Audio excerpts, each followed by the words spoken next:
বিসমিল্লাহির রহমানির রহিম। আজকে আপনাদেরকে দেখাবো আমার খামারের বাচ্চাগুলো। এই যে দেখতে পাচ্ছেন, এগুলা সব সোনালী মুরগির বাচ্চা নিয়েছি এবার। আগে আমি পোলট্রির বাচ্চা করতাম, এখন সোনালির করছি। তো এখন ছোটো পাটগুলা উঠিয়ে নিয়েছি, কারণ ছোটো পাট তাড়াতাড়ি খাওয়া শেষ হয়েছে। এখন বড়ো পাট দেওয়ার জন্য ছোটো পাটগুলা উঠিয়ে নিয়েছি। এরপরে বড় পাট দেওয়া হবে খাওয়ার।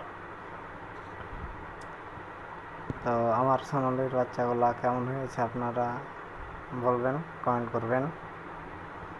দেখতে পাচ্ছেন আজকে 17 দিন বয়স হলো।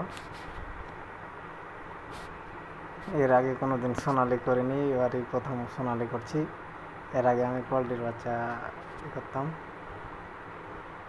দেখা যাক, এই যে ভ্যাকসিন